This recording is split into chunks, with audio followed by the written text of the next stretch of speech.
આપણે સમજીએ કે આ હોર્મોન્સના હિસાબે શરીરમાં બદલાવ છે, તેના હિસાબે દેખાવ ફરી રહ્યો છે, સ્વભાવ બદલાઈ રહ્યો છે, જુદા જુદા પ્રકારના કપડાં પહેરવા, શરીરનું અંગ પ્રદર્શન કરવું, સાથે સાથે ખૂબ મેકઅપ કરવો, વાળની વધારે પડતી કાળજી રાખવી, એટલો બધો સમય, એટલા બધા પૈસા એમાં બરબાદ થાય કે ઘણીવાર તો કેરિયરનો પણ ઓછો વિચાર એમાં આવવા લાગે છે. તો સારો દેખાવ સૌને ગમે, છોકરા છોકરીઓને એકબીજાની સાથે વાતો કરવી પણ ગમે, એકબીજાનો અછડતો સ્પર્શ પણ ગમે, અને એવું લાગે કે જાણે એકબીજાને મળીએ તો જ મજા આવે છે, એકલા મજા આવતી નથી.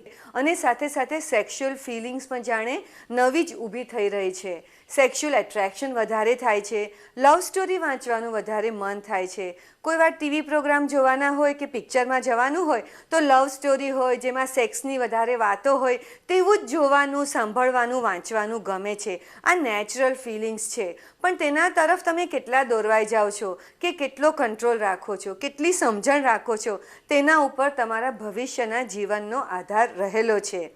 તો આ બધા બદલાવ આવે છે, એની સાથે તમે કેવી રીતે પહોંચી વળશો? તમે જાતે પહોંચી વળશો કે તમને કોઈની મદદની જરૂર છે?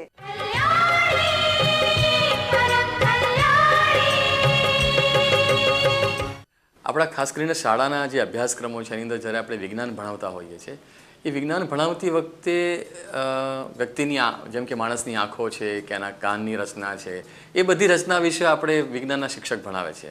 પણ બહુ જ નાની ઉંમરથી, એટલે 10-11 વર્ષની ઉંમરથી સ્ત્રી અને પુરુષના જે જાતીય અંગો છે એના વિશેની સમજ ક્યાં તો અપાતી નથી, અને જ્યારે આપવાની તક આવે છે ત્યારે આપણા શિક્ષકો એના વિશે બહુ કમ્ફર્ટેબલ કે બહુ એના વિશે ઉત્સાહી હોતા નથી.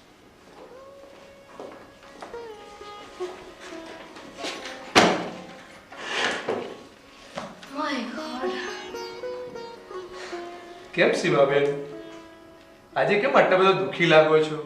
કે વર્ગખંડમાં કંઈ થયું કે શું?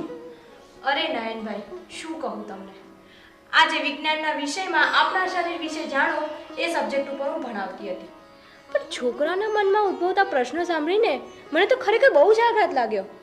એક શિક્ષક તરીકે મને એવું લાગ્યું કે આપણે આપણા વિદ્યાર્થીઓને ઓળખવામાં ઊણા ઉતર્યા છીએ. સીમાબેન, તમને તો નાની નાની વાતોમાં આઘાત લાગે છે. અમે તો આટલા વર્ષોથી ભણાવીએ છીએ, અમને તો આવા અનુભવો ક્યારેય થતા નથી. ત્યારે શું છોકરાઓ પર એવો દાબ રાખીએ ને કે સવાલ પૂછે જ શાના?